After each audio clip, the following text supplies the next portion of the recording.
ஜல்லிக்கட்டு காளையை நினைவு பரிசாக தந்திருக்கிறார்கள். இது இன்று 2026 வெற்றி என்னும் மாபெரும் பரிசை தருவார்கள். அது அன்று.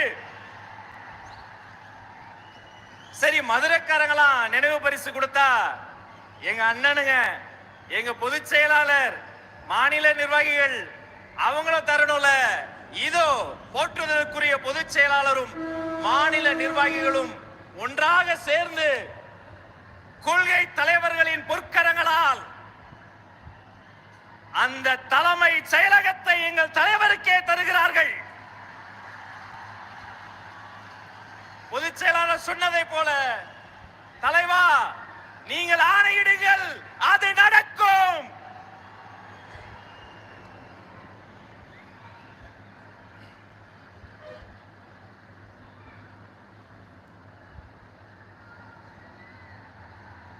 இந்த நொடிக்காகத்தான் இத்தனை பெரிய வெயிலிலும் புழுதியிலும் திக்கட்டும் திசையட்டும் இருந்து நீங்கள் வந்தது இந்த நொடிக்காகத்தான்.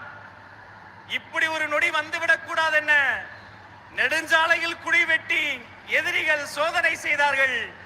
உங்கள் சோதனைகளை உடைத்து சாதனை செய்வதில் சமர்த்தன் எங்கள் தன்னிகர் இல்லா தலைவன், தமிழக வெற்றி கழகத்தினுடைய வெற்றி தலைவர் வருகிறார். தலைமை உரை தருகிறார்.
சிங்கம், ஒரு சிங்கம் எப்போ எதுலயும் பெக்யூலியர் தான்.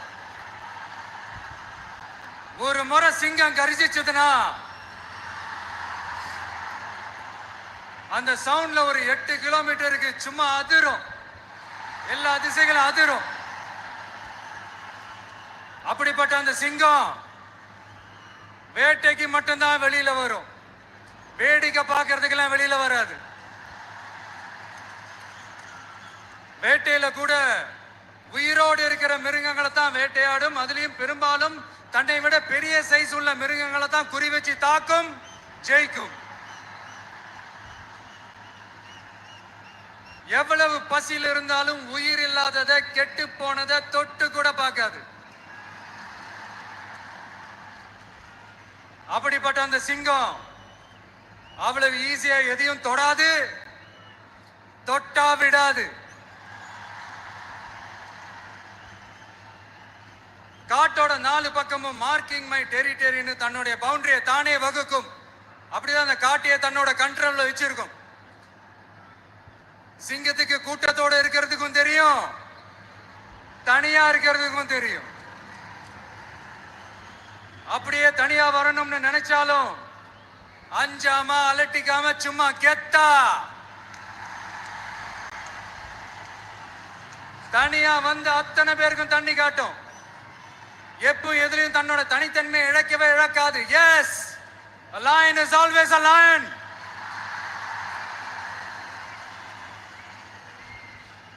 There are so many jackals and other animals in the forest, but there will be only one lion. And even if it is single, it will be the king of jungle. It is not only a description but also a clear declaration. சிங்கத்தை பத்தி பேசிட்டு நம்ம சிங்க குட்டிகளையும் சிங்க பெண்களையும் பத்தி நம்ம பேசாம இருக்க முடியுமா? அவங்களை எப்படி நான் மறப்பேன்? அவங்க தான் என்னுடைய உயிராச்சு. என் நெஞ்சில் குடியிருக்கும்.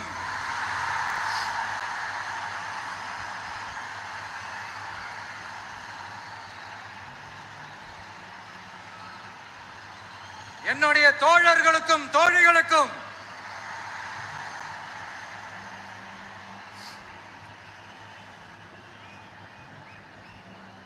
நேர்ல வர முடியாத சூழல்ல வீட்டுல இருந்துகிட்டே நம்மளுடைய இந்த மாநாட்டுல நேரலை வாயிலாக கலந்துகிட்டு இருக்கிற என்னுடைய அம்மாக்கள், அக்கா தங்கைகள், அண்ணன் தம்பிகள், நண்பர்கள் அனைவருக்கும் என்னோட உயிர் வணக்கம். என்னோட உயிர் வணக்கம். என்னோட உயிர் வணக்கம்.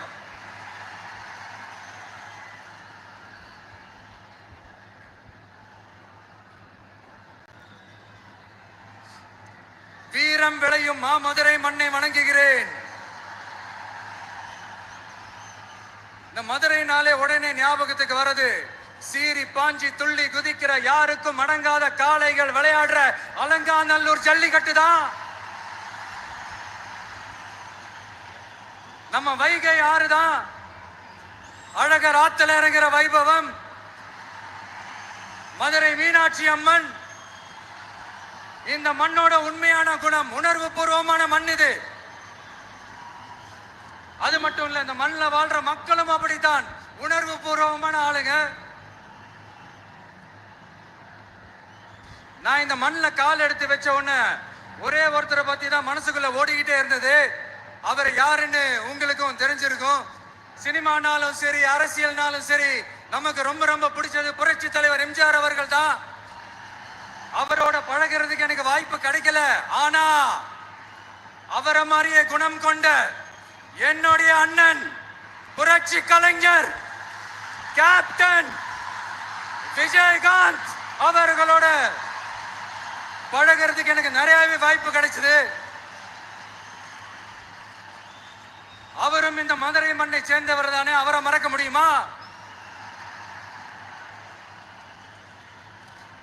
தமிழ்நாட்டு மக்கள் உணர்வுபூர்வமா உண்மையா நம்ம பக்கத்திலே நிக்கிறவங்க. அதுக்கு ஒரு மிகப்பெரிய அடையாளம் தான் இந்த மதுரை மண். நம்ம தமிழக வெற்றி கழகம் கையில் எடுத்திருக்கிற அரசியலும் அப்படித்தான். உண்மையான அரசியல், உணர்வு பூர்வமான அரசியல், நல்ல அரசியல், நல்லவங்களுக்கான அரசியல், நாட்டு மக்களுக்கான அரசியல், நல்லது மட்டுமே செய்கிற அரசியல்.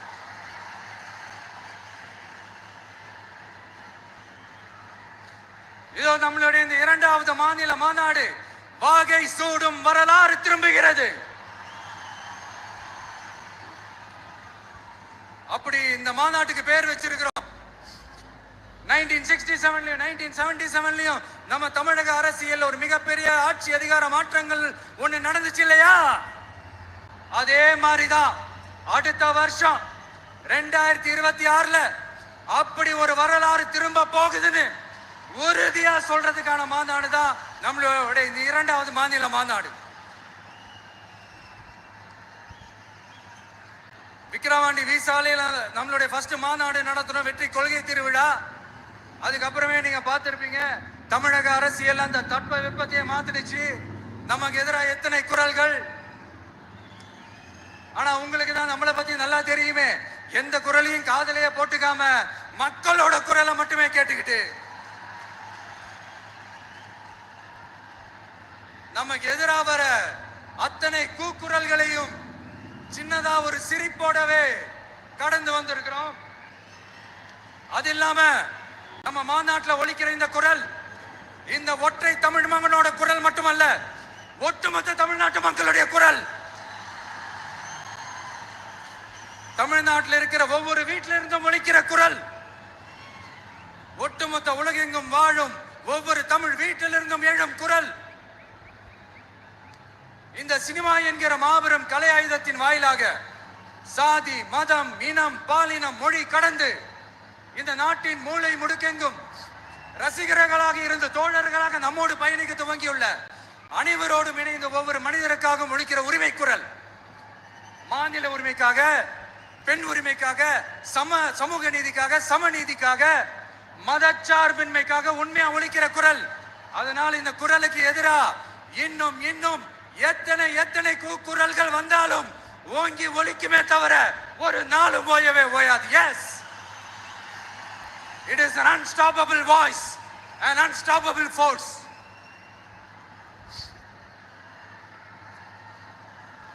நம்ம அரசியலுக்கு வர்றதுக்கு முன்னாடி அட இவரெல்லாம் வர மாட்டாரியா, அவரே வரல, இவரே வரல, இவருங்க வர போறாரு அப்படின்ட்டு நிறைய பேர் ஜோசியம் சொன்னாங்க. அப்புறம் நம்ம கட்சியினுடைய பேர் அறிவிச்சதுக்கு அப்புறம் பேரு தானே அறிவிச்சிருக்கிறாரு, மக்கள் கிட்ட பேர் வாங்கணும்ல, அதெல்லாம் முடியாதுன்னாங்க. அப்புறம் ரொம்ப முக்கியமா மாநாடுலாம் எவ்வளவு பெரிய விஷயம், அதெல்லாம் இவர் ஒத்தால எப்படி பண்ண முடியும், சும்மா பக்கத்துல புஷியானதை வச்சுக்கிட்டு மாநாடுல எப்படி நடத்தி காட்ட முடியும், அதெல்லாம் அவங்களால முடியாது. அப்புறம் மழை பெஞ்சு எல்லாத்தையும் எடுத்துரும், ஏன் என் கூட இருக்கிறவங்களே கூட தான் சொன்னாங்க. அதுக்கப்புறம் என்ன நடந்துச்சுன்னு உங்க எல்லாருக்குமே தெரியும். இப்ப புதுசா ஒண்ணு சொல்ல ஆரம்பிச்சிருக்கிறாங்க. அது என்னடானா, ஆட்சியை பிடிக்கிறதெல்லாம் அவ்வளவு ஈஸி இல்லை இல்லையா. இப்ப அதெல்லாம் விட்டாங்க, இப்ப இங்க வந்துட்டாங்க. இவர் நேரா ஷூட்டிங்ல இருந்து வருவாராம், வந்து ஆட்சியை பிடிப்பாராம். அது எப்படி இவராலே முடியும், அவராலேயே முடியல, இவராலேயே முடியல, அவருக்கு அத்தனை வருஷம் ஆச்சு, இவராலே எப்படி முடியும்ட்டு ஒரு பக்கம். இன்னொரு பக்கம் கூட்டம்லாம் ஓகே தான், அது எப்படி ஓட்டா மாறும் அப்படின்றது இன்னொரு பக்கம். இப்படி கதை, திரைக்கதை, வசனம், இயக்கம், பாடல்கள்,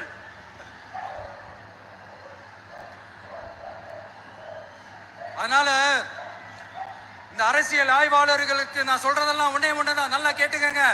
இந்த விஜய் ஏதோ இந்த பல லட்சம் பேர் கூடுற கூட்டத்துல மட்டுமே இருக்கிறாரு அப்படின்னு மட்டும் தப்பு கணக்கு போட்டாதீங்க.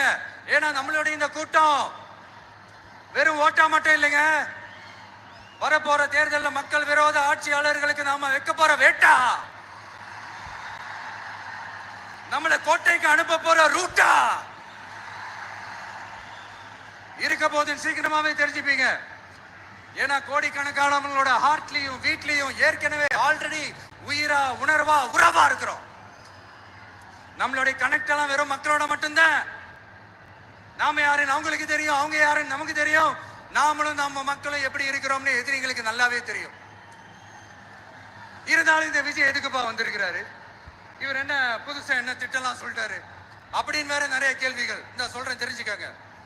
பெண் குழந்தைகள், பெண்கள் மற்றும் வயசானவங்களோட பாதுகாப்புல தான் நம்ம பிரையாரிட்டியே. அடுத்து இளைஞர்கள், உழவர்கள், உழைப்பாளர்கள், நெசவாளர்கள், மீனவர்கள், ஆதரவற்ற முதியோர்கள், மாற்றுத்திறனாளிகள், மூன்றாம் பால் இனத்தவர்கள்னு இன்னும் யாருக்கெல்லாம் கவர்மெண்டோட ஒரு ஸ்பெஷல் அட்டென்ஷன் தேவையோ அவங்க எல்லாருக்குமான ஒரு கவர்மெண்ட் அமைக்கிறது தான் நம்ம இலக்கு. நான் ஏற்கனவே சொன்னது தான் நான் திரும்பவும் சொல்றேன். நம்மளுடைய இந்த தமிழக வெற்றி கழகம் ஏதோ அரசியல் ஆதாயத்துக்காக தொடங்கப்பட்ட கட்சியெல்லாம் கிடையாதுங்க. கொள்கை கோட்பாடுகளோடு தந்தை பெரியார், பெருந்தலைவர் காமராஜர், அண்ணல் அம்பேத்கர், வீரமங்க வேலு நாச்சியார், மக்கள் சேவகர் அஞ்சலை அம்மாள்,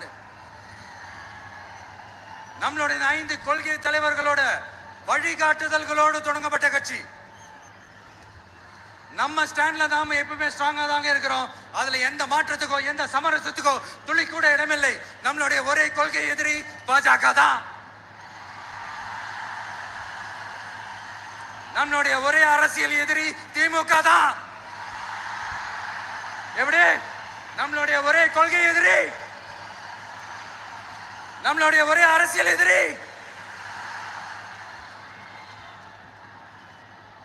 ஏதோ இந்த அண்டர் கிரவுண்ட் ஆதாயத்துக்காக டீல் போட்டுக்கிட்டு, டீல் பேசிக்கிட்டு, இந்த அலையன்ஸ் வச்சுக்கிட்டு இந்த ஊரை ஏமாத்துற கட்சி எல்லாம் நம்ம டிவிக்கே கிடையாதுங்க. யாருக்காகவும் எதுக்காகவும் எந்த பயமும் கிடையாது. மாபெரும் பெண்கள் சக்தி நம்மளோட இருக்கிறாங்க, மாபெரும் இளைஞர்கள் சக்தி நம்மளோட இருக்கிறாங்க, ஒட்டுமொத்த தமிழ்நாட்டு மக்களுடைய சக்தி நம்மளோட நிக்கிறாங்க. அப்படி இருக்கும்போது இந்தியாவில் இருக்கிற எல்லா ஸ்டேட்லயும் வாழ்ற நம்ம தமிழ் நெஞ்சுகள் மட்டும் இல்ல, உலகம் பூரா 100க்கும் மேலான நாடுகள்ல வாழ்ற நம்ம தாய் தமிழ் உறவுகள் எல்லாருமே என்ன விஜய் தளபதி விஜய் இல்லனா விஜய் தளபதி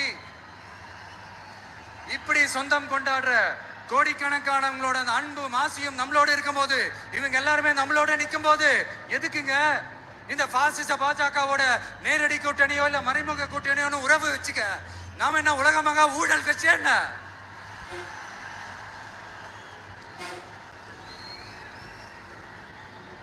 நம்மளை பத்தி சின்னதா ஒரு உண்மை ஒண்ணு சொல்லலாமா? என்னடா இவர் வாயால இப்படி சொல்றாருன்ட்டு யாரும் தவறா நினைச்சுக்க வேணாம். ஏன்னா இது ஒரு விதத்துல ஒரு ஃபேக்டும் கூட. அதனாலதான் நான் சொல்லணும்னு ஆசைப்படுறேன். நம்ம யார் தெரியும்ல? நாம எல்லாருமே சொல்றேன். நாம யார் தெரியும்ல? இந்தியாவின் மாபெரும் மக்கள் சக்தி கொண்ட ஒரு மகத்தான வெகுஜன மக்கள் படை.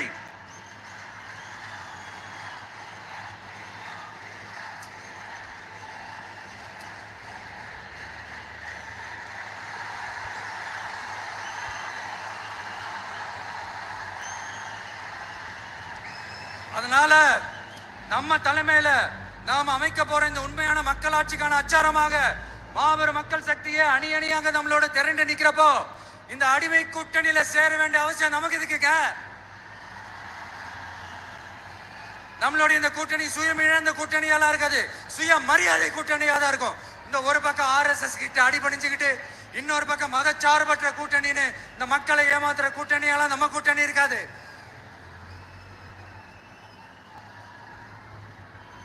நான் இப்பவும் சொல்றேன், நம்மளை நம்பி வர்றவங்களுக்கு ஆட்சியிலும் அதிகாரத்திலும் உறுதியாக பங்களிப்பு செய்யப்படும். உடனே இந்த கேள்விகள்லாம் வரும். அப்ப யாரு கூட்டணி, யாரு வரா, யாரு போறா, இந்த கேள்விகள்லாம் வரும். இந்த கேள்விகளுக்கெல்லாம் ஒரே ஒரு பதில் தான், சஸ்பென்ஸ்ல சஞ்சாரம் செய்யுங்க. ஆனா ஒண்ணு, 2026ல 2 பேருக்கு நடுவுல தான் போட்டியே. ஒன்னு TVK, இன்னொன்னு DMK.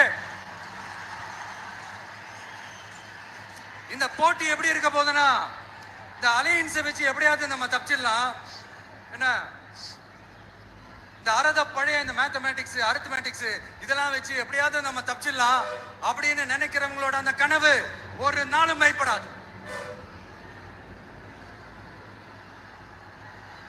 சரி, இப்ப நம்ம வேற ஒரு ஏரியாவுக்கு ஒண்ணு வருவோம். எதிர்காலம் வரும், என் கடமை வரும், இந்த கூட்டத்தின் ஆட்டத்தை ஒழிப்பேன்.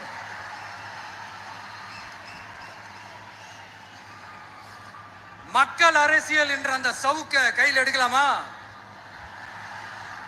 யாருக்கு எதிரான தானே கேக்குறீங்க? வேற யாரு?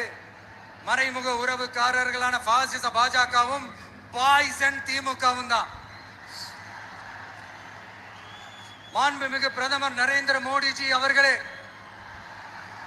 3வது முறையா ஒன்றியத்தோட ஆட்சி அதிகாரத்தை நீங்க தானே கையில் வச்சிருக்கிறீங்க. இல்ல, நாங்க தெரியாம தான் கேட்கிறோம். நீங்க ஆட்சிக்கு வந்தது ஒட்டுமொத்த மக்களுக்கும் நல்லது செய்யவா, இல்ல நம்மளுடைய இந்த இஸ்லாமிய நண்பர்களுக்கும் இஸ்லாமிய தோழர்களுக்கும் எதிராக சதி செய்யவா? மக்களுக்கு உங்ககிட்ட கேட்கறதுக்குன்னு ஏராளமான கேள்விகள் இருக்குது. அதனால அவங்க சார்பா, அவங்கள ஒருத்தனா, அவங்களோட ஒரு உண்மையான ஒரு பிரதிநிதியா உங்ககிட்ட சில கேள்விகள் கேட்கணும். மிஸ்டர் பிரைம் மினிஸ்டர் அவர்களே, நம்ம தமிழ்நாட்டு மீனவர்கள் கிட்டத்தட்ட ஒரு 800 பேருக்கு மேல இலங்கை கடற்படையால தாக்கி அழிக்கப்பட்டிருக்கிறாங்க. அதை கண்டிக்கிறதுக்காக உங்களை பெருசா எதுவும் செய்ய சொல்லல, சின்னதா ஒண்ணு மட்டும் செஞ்சு கொடுங்க. இனிமேலாச்சு எங்களுடைய மீனவர்கள் பாதுகாப்பா இருக்கிறதுக்காக இந்த கச்சத்தீவை இலங்கை கிட்ட இருந்து மீட்டு கொடுத்துருங்க, அது போதும். உங்களுடைய இந்த முரட்டு பிடிவாதத்தால நீங்க நடத்துற இந்த நீட்டு தேர்வு, அதனால இங்க என்னென்ன நடக்குதுன்னு சொல்றதுக்கே மனசு வலிக்குது. அதனால அந்த நீட்டு தேர்வு தேவையில்லைன்னு அறிவிச்சிருங்க, அது போதும். செய்வீர்களா திரு நரேந்திரபாய் தாமோதர் மோடிஜி அவர்களே? எங்களுக்கு என்னென்ன தேவையோ, என்னென்ன நல்லதோ அதெல்லாம் செய்ய மாட்டேங்கிறீங்க. ஆனா ஆட்சி அதிகாரத்தை மட்டும் கையில வச்சுக்கிட்டு மக்களை ஏமாத்த நேரடியாக ஒரு பாசிச பாஜக அடிமை கூட்டணி ஒண்ணு. அடுத்து உங்களோட இந்த மைனாரிட்டி ஆட்சியை ஓட்டுறதுக்காக மறைமுகமாக RSS அடிமை குடும்பம்னு இன்னொரு கூட்டணி. இப்படி மக்கள் சக்தியே இல்லாத இந்த ஊழல் கட்சிகளை மிரட்டி அடிபணிய வச்சு 2029 வரைக்கும் சொகுசு பயணம் போயிடலாம்னு திட்டம் தீட்டி வச்சிருக்கிறீங்க. அதானே ஜி? என்ன ஜி? ஒண்ணு மட்டும் சொல்றேன், தெரிஞ்சுக்கங்க. என்னதான் நீங்க இந்த நேரடி மறைமுக கூட்டணி குட்டிகரணம் போட்டாலும் தாமரை இலையில தண்ணியே ஒட்டாது. தமிழக மக்கள் மட்டும் எப்படி ஒட்டுவாங்க?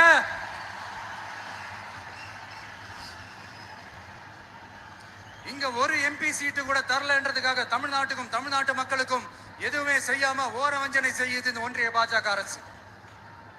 சங்கம் வச்சு தமிழ் வளர்த்த மண் இந்த மதுரை மண். அதனால இங்க அந்த கீழடியில கிடைச்ச ஆதாரங்களை எல்லாம் மறைச்சிட்டு எங்க நாகரிகத்தையும் எங்க வரலாறையும் அழிக்கிறதுக்காக உள்ளடி வேலை செய்யலாம்னு நினைக்கிறீங்க.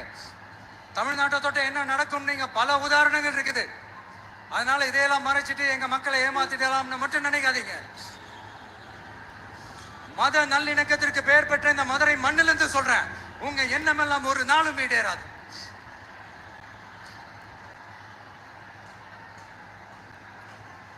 எம்ஜிஆர்னா யார் தெரியும்ல? அவர் மாஸ்னா என்னன்னு தெரியும்ல? அவர் உயிரோடு இருக்கிற வரைக்கும் அந்த சிஎம் சீட்டை பத்தி ஒருத்தராலையும் நினைச்சு கூட பார்க்க முடியல, கனவு கூட காண முடியல. எப்படியாவது அந்த சிஎம் சீட்டை என்கிட்ட கொடுத்துருங்க, என் நண்பர் எம்ஜிஆர் திரும்ப வந்ததுக்கு அப்புறம் நான் திருப்பி கொடுத்துறேன்னு தன்னோட எதிரியை கூட மக்கள் கிட்ட கெஞ்ச வச்சவர் எம்ஜிஆர். எப்படி கெஞ்ச வச்சு. அதனால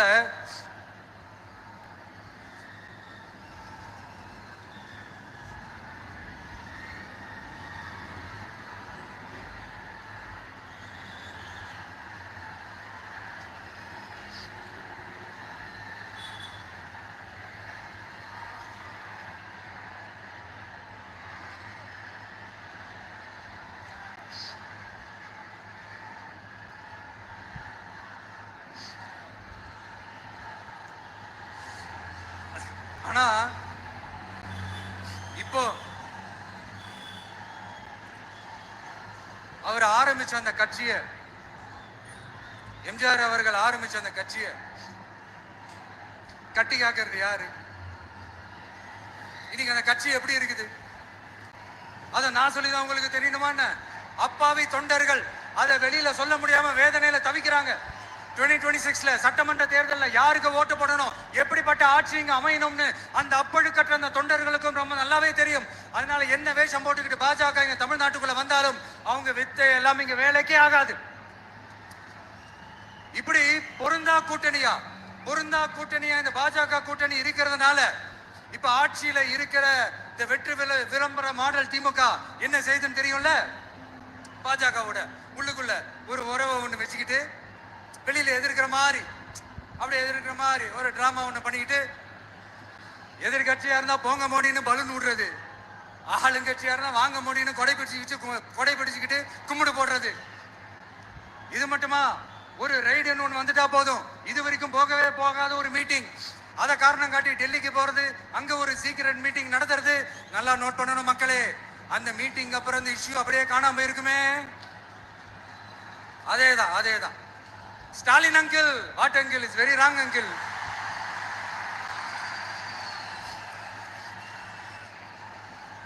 இப்படி தமிழ்நாட்டுல இப்ப நடக்கிற இந்த ஆட்சியினுடைய லட்சணத்தை பார்த்துக்கிட்டு நாம எப்படி சும்மா இருக்க முடியும்? ஒரு தவறு செய்தால், அதை தெரிந்து செய்தால், அவர் கபட நாடக மு.க. ஸ்டாலின் அங்கிளாகவே இருந்தாலும், அங்கிள் உங்களுக்கு மனசாட்சின்னு ஒண்ணு இருந்துச்சுன்னா நாங்க கேட்கிற கேள்விகளுக்கு மட்டும் கொஞ்சம் பதில் சொல்லுங்க அங்கிள். நீங்க நடத்துற இந்த ஆட்சியில நேர்மை இருக்கா? நியாயம் இருக்கா? ஊழல் இல்லாம இருக்கா? சட்டம் ஒழுங்கு சரியா இருக்கா? பெண்களுக்கு பாதுகாப்பு இருக்கா? பொதுமக்களுக்கு பாதுகாப்பு இருக்கா? இயற்கை வளங்களுக்கு பாதுகாப்பு இருக்கா? சொல்லுங்க மை டியர் அங்கிள், சொல்லுங்க. டாஸ்மாக்ல மட்டுமே இது வரைக்கும் 1000 கோடிக்கு மேல ஊழல்னு சொல்றாங்க. அதுல மட்டுமா தப்பு நடக்குது? வேற எதுலதான் நடக்கல? உலகத்திலே மிஸ்டர் கிளீன் ரெக்கார்ட்ஸ் எல்லாம் உங்களுக்கும் உங்க கூட இருக்கிறவங்களுக்கும் மட்டும்தான் அங்கிள் கொடுக்கணும். இத பார்த்து வாயே இல்லாத ஊரு கூட வயிறு வலிக்கு சிரிக்குது. பெண்களுக்கு 1000 ரூபாய் கொடுத்துட்டீங்கன்னா போதுமா அங்கிள்? அப்படியே அதை மூடி மறைச்சிடலான்னு பாக்குறீங்களா? படிக்கிற இடத்துல, வேலைக்கு போற இடத்துல, வெளியில போற இடத்துலன்னு அவங்களுக்கு பாதுகாப்பே இல்லைன்னு ஒட்டுமொத்த பெண்களும் கதறாங்க. அந்த கதறல் சத்தம் ஏதாவது உங்க காதுல கேக்குதா அங்கிள்? இதுல வேற உங்களை அப்பான்னு கூப்பிடுறாங்கன்னு வேற சொல்றீங்க. What is this uncle? Is very very wrong uncle, is very very wrong. பெண்களுக்கு மட்டுமா பொய் வாக்குறுதி கொடுத்து ஏமாத்துறீங்க? அரசு ஊழியர்கள், ஆசிரியர்களை ஏமாத்துறீங்க, விவசாயிகளை ஏமாத்துறீங்க, பரந்தூர்ல பாதிப்பே வராதுன்னு சொல்லி ஏமாத்துறீங்க, மீனவர்களை ஏமாத்துறீங்க, போதைப் பொருள் கலாச்சாரத்தை ஒழிக்காம ஏமாத்துறீங்க. ஐயோ very very first uncle, very very first. எப்படி கேட்டாலும் இவங்க கிட்ட இருந்து எந்த பதிலும் வரப்போறதில்லை. ஏன்னா இருந்தா தானே. இப்ப ஆட்சியில இருக்கிற நம்மளுடைய அங்கிள் பதில் சொல்றது இருக்கட்டும். மக்களை நீங்க சொல்லுங்க, நீங்க உண்மையை சொல்லுங்க. செய்வோம் செய்வோம் செய்வோம் செய்வோம்னு சொன்னாங்களே, சொன்னதெல்லாம் செஞ்சாங்களா? உங்களை தான் கேக்குறேன், சொன்னதெல்லாம் செஞ்சாங்களா? சத்தமா சத்தமா மை டியர் அங்கிள், கேக்குதா? மக்களோட சத்தம் கேக்குதா? இது வெறும் சாதாரணமான முழக்கம் தான். கூடிய சீக்கிரம் மக்களை போய் சந்திக்க போறேன், அவங்களோட மனசு விட்டு பேச போறேன். அதுக்கப்புறம் இந்த சாதாரணமான முழக்கம் இடி முழக்கமா மாறும். அத்தோட நிக்காது. அந்த இடி முழக்கம் தமிழ்நாட்டோட போர் முழக்கமா மாறும். அந்த போர் முழக்கம் உங்களை ஒரு நிமிஷம் கூட தூங்க விடாது. நடக்குதா இல்லையான்னு பாருங்க. என்னடா இவன் இவ்வளவு ஸ்ட்ராங்கா சொல்றானேன்னு பாக்குறீங்களா? எல்லாரும் கட்சி ஆரம்பிச்சதுக்கு அப்புறம் தான் ஒவ்வொரு வீட்டுக்குள்ளேயும் போறதுக்கு ட்ரை பண்ணுவாங்க. ஆனா நாங்க அப்படி இல்லை. ஒவ்வொரு வீட்டுக்குள்ளேயும் போனதுக்கு அப்புறம் தான் கட்சியாவே ஆரம்பிச்சிருக்கிறோம்.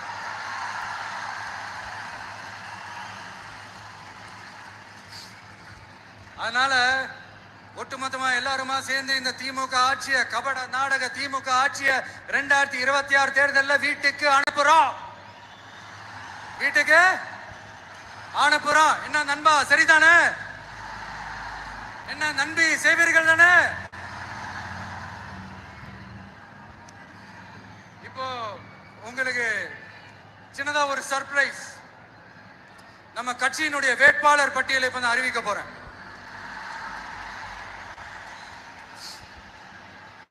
மதுரை கிழக்கு வேட்பாளர் விஜய். இன்னும் முடிக்கல. ஒரு நிமிஷம், இன்னும் முடிக்கல. மதுரை மேற்கு வேட்பாளர் விஜய். மதுரை மத்தி வேட்பாளர் விஜய். மதுரை தெற்கு வேட்பாளர் விஜய். மதுரை வடக்கு வேட்பாளர் விஜய். மேலூர் விஜய். சோழவந்தான் விஜய். திருப்பரங்குன்றம் விஜய். திருமங்கலம் விஜய். உசலம்பட்டி விஜய்.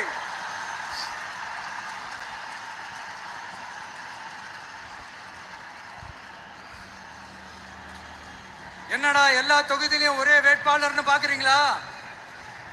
234 தொகுதியிலையும் இந்த விஜய் தான். அதாவது உங்க விஜய் தான் உங்க சின்னம்.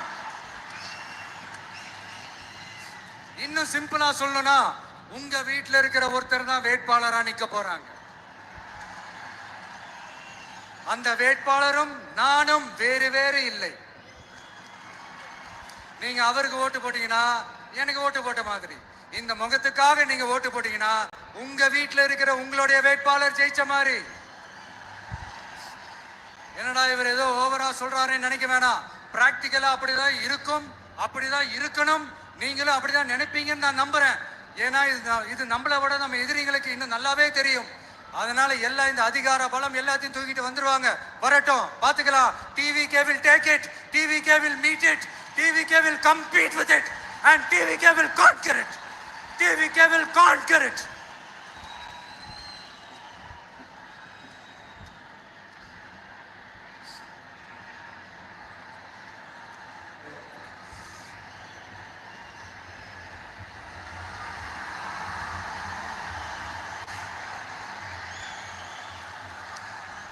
இந்த நேரத்துல நம்ம மனசுல இருக்கிறத மக்கள் கிட்ட சொல்லி ஆகணும். தூத்துக்குடி ஸ்னோலினோட அம்மா என்ன அவங்களோட தம்பி, இன்னும் அவங்க பொண்ணுக்கு நான் தாய் மாமன்னு சொன்னாங்க. அந்த அக்காவோட குழந்தைக்கு மட்டும் இல்லைங்க, என்ன அண்ணனா தம்பியா நினைக்கிற தமிழ்நாட்டில் இருக்கிற என்னோட எல்லா சகோதரிகளின் குழந்தைகளுக்கும் நான் இன்னைக்கு மட்டும் இல்ல, என்னைக்குமே ஒரு தாய் மாமனா தான் இருப்பேன். நீங்க எல்லாரும் என்னுடைய ரத்த உறவு, கூட பிறந்த பொறுப்பு. என் வீட்டு ரேஷன் கார்டுல வேணா உங்க பேர் இல்லாம இருக்கலாம், உங்க வீட்டு ரேஷன் கார்டுல வேணா என் பேர் இல்லாம இருக்கலாம். ஆனா நாம எல்லாரும் ஒண்ணுதான், உறவுதான். நமக்கு இடையே எந்த அரசியலும் உள்ள நுழையவே முடியாது.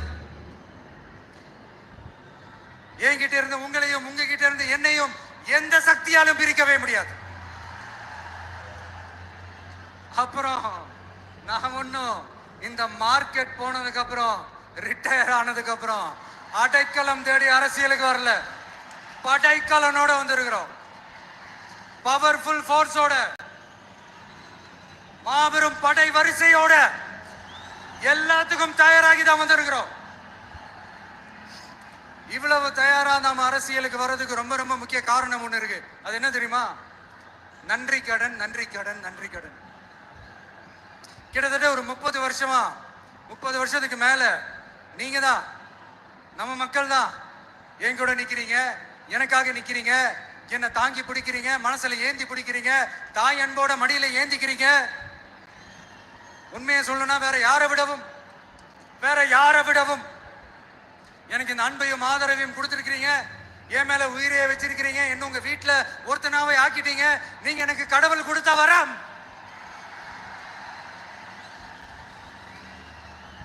உலகம் பூரா நமக்காக நம்ம கூட நிக்கிற நம்ம மக்களை நான் எப்படி மறப்பேன்? நான் என் லைஃப்ல ரொம்ப உயிரா நினைக்கிறது பெண்களை, குழந்தைங்களை, இளைஞர்களை, உழைக்கிற மக்களை தான்.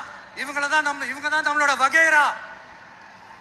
இத பார்த்துதான் நம்மளோட எதிரிகளுக்கு பத்தி எரியுது. அதுக்காக நாம என்ன செய்ய முடியும்? அதனால நம்ம உறவுகளை, சொந்தத்தை, வகைராவை யாருக்காகவும் எதுக்காகவும் விட்டு கொடுக்க முடியாது இல்லையா? Here at this moment among this August gathering, I want to open my heart and say I enjoy people, I respect people, I worship people.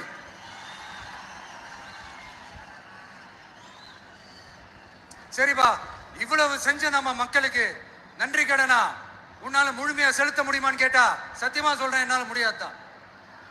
இன்னும் எத்தனை ஜென்மம் எடுத்தாலும் அந்த நன்றி கடனை என்னால தீர்க்கவே முடியாது. அப்புறம் என்ன மானாவு கடா நீ வந்திருக்க அதானே கேக்குறீங்க? மைண்ட் வாய்ஸ் கேட்ட மாதிரி. வாழ்நாள் முழுக்க நம்ம மக்களுக்காக ஆதரவா துணையா நிக்கிறத தவிர, அவங்களுக்காக உழைக்கிறத தவிர எனக்கு வேற எந்த எண்ணமும் இல்ல. எனக்கு இப்ப வேற வேலையும் இல்லை. இனிமே எனக்கு இதான் என் வேலையே, என் கடன். இனி என் மக்களுக்கு பணி செய்து கிடப்பதே. இப்படியா ஹார்ட் டு ஹார்ட் யதார்த்தமா பேசிய பழகிட்டோம். இதுக்கு மேலேயும் எனக்கும் மக்களுக்கும் இடையே இருக்கிற அந்த உறவை பத்தி நான் பேச ஆரம்பிச்சேன்னா ஒரு மாதிரி எமோஷனல் ஆயிடுவேன். அப்புறம் அதை கண்ட்ரோல் பண்றது ரொம்ப கஷ்டம். அதனால என்ன மனசார நேசிக்கிற நம்ம மக்களுக்கு ஒண்ணு சொல்றேன். இந்த விஜய் உங்க விஜய், உங்களுக்கான விஜய், உங்களுக்காக மட்டுமே இருக்கிற விஜய். உங்க கூட நிக்க, உங்களுக்காக நிக்க, உண்மையா நிக்க, உணர்வோட நிக்க, உறுதியா நிக்க, உங்க கூட பேச, உங்களுக்காக பேச, உண்மையா பேச, உணர்வோட பேச, உறுதியா பேச, உங்களுக்காக சேவை செய்ய உங்க விஜய் நான் வர.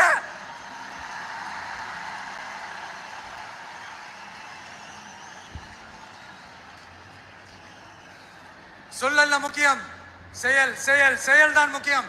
செய்கை தான் சும்மா சிறப்பா இருக்கணும். நான் ஆட்சிக்கு வந்தேன்னா சும்மா அது செய்வேன், இது செய்வேன், நல்லது செய்வேன், உருட்டுவேன், புரட்டுவேன், அதெல்லாம் கிடையாது. செய்யறதுக்கு, நல்லது செய்யறதுக்கு, நல்லது செய்யறதுக்கு மட்டும் தான் இந்த விஜய். அப்புறம் ஒரு அரசியல் தலைவன் அவன் சினிமாக்காரனா, நல்லவனா, கெட்டவனா, இதெல்லாம் தாண்டி அவன் உண்மையானவனா, அதுதான் ரொம்ப ரொம்ப முக்கியம். இது சம்பந்தமா ஒரு குட்டி கதை ஒண்ணு சொல்றேன். ஒரு நாட்டுல ஒரு ராஜா தனக்கு பக்கபலமா இருக்கிறதுக்காக, கூட துணையா இருக்கிறதுக்காக ஒரு தளபதியை தேடுறாரு. சரியான தகுதிகளோட ஒரு 10 பேர் செலக்ட் ஆகுறாங்க. ஆனா அதுல ஒருத்தர் மட்டும் தான் செலக்ட் பண்ணணும். அதனால அந்த ராஜா என்ன பண்றாருன்னா ஒரு டெஸ்ட் வைக்கிறாரு. அந்த 10 பேர் கையிலையும் விதை நெல்லை கொடுத்து இதை நல்லா வளர்த்து கொண்டு வாங்க, ஒரு 3 மாசம் கழிச்சு வாங்கன்னு சொல்லி அனுப்பி வச்சிடுறாரு. 3 மாசம் கழிச்சு வரும்போது அதுல ஒருத்தர் ஆள் உயரத்துக்கு வளர்த்திருந்தாரு, ஒருத்தர் தோல் உயரத்துக்கு வளர்த்திருந்தாரு. அதுல ஒரு 9 பேரும் நல்லா வளர்த்து கொண்டு வந்திருந்தாங்க. ஒருத்தர் மட்டும் வெறும் தொட்டியோடவே வந்தாரு. என்னன்னு கேட்டதுக்கு, நானும் தண்ணி ஊத்தி ஊத்தி பாக்குறேன், உரம் வச்சு வச்சு பாக்குறேன், வளரவே மாட்டேங்குது ராஜா, என்ன பண்றதுன்னு தெரியலன்னு சொன்னதுக்கு ராஜா அவரை கட்டி அணைச்சிக்கிட்டு இனிமே நீதான் என்னுடைய தளபதி, எல்லா அதிகாரமும் உனக்கு தான் சொன்னாரு. ஏன்னா அந்த 10 பேர் கையிலையும் ராஜா கொடுத்தது அவித்த விதை நெல், அது முளைக்கவே முளைக்காது. அந்த 9 திருட்டு பயலும் என்ன பண்ணிருக்காங்கன்னா வேற விதை நெல்லை வாங்கி அதை வளர்த்துட்டு ராஜாவையும் மக்களையும் ஏமாத்திருக்கிறாங்க. ஆனா இவர் மட்டும் உண்மையை போட்டு உடைச்சிட்டார். அதனால ஒரு நாட்டுக்கு திறமை எந்த அளவுக்கு முக்கியமோ அந்த அளவுக்கு உண்மையும் நேர்மையும் முக்கியம். இப்போ நீங்க எல்லாரும் தான் அந்த ராஜா. நீங்க தேர்ந்தெடுக்க போற அந்த தளபதி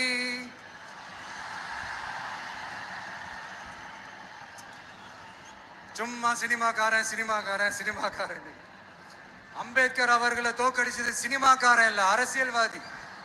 காமராஜர் அவர்களை தோக்கடிச்சது இங்க விருதுநகர் பகுதியில தோக்கடிச்சது சினிமாக்காரன் இல்ல, இன்னொரு அரசியல்வாதி. இன்னைக்கு நம்ம கூட வாழ்ந்துட்டு இருக்கிற நல்ல கண்ண ஐயாவை தோக்கடிச்சது சினிமாக்காரன் இல்ல, அரசியல்வாதி. இப்படிப்பட்ட நல்ல நல்ல தலைவர்களை எதிர்த்து நின்று தோக்கடிக்கணும்னு அந்த எண்ணத்தை உருவாக்குனது சினிமாக்காரன் இல்ல, அரசியல்வாதி. அதனால எல்லா அரசியல்வாதியும் அறிவாளியும் கிடையாது, எல்லா சினிமாக்காரனும் முட்டாளும் கிடையாது. கான்பிடண்டா இருங்க, நல்லதே நடக்கும், வெற்றி நிச்சயம். மீண்டும் சந்திக்கும் வரை நன்றி, வணக்கம்.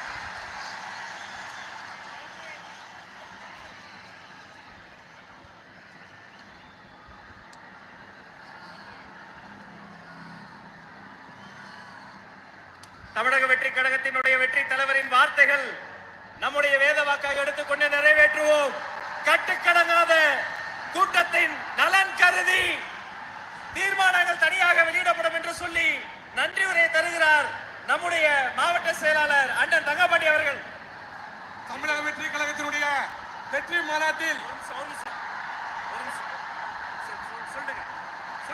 தமிழக வெற்றி கழகத்தின் வெற்றி மாநாட்டில் சிறப்புரையாற்றிய அருமை அண்ணன் கழகத்தின் தலைவர் தலைமையாளர்களுக்கும் இந்த மாநாட்டில் வருகை தந்துள்ள கழக தோழர்களுக்கும் மதுரை மாவட்டத்தின் சார்பாக நன்றி நன்றி நன்றி.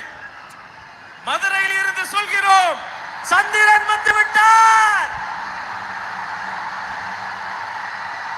சூரியன் மறைந்தது, சந்திரன் பிறந்தது. வெற்றி தலைவர், வெற்றி தலைவர், வெற்றி தலைவர். நன்றி.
இது என்ன கொடுக்கணும்?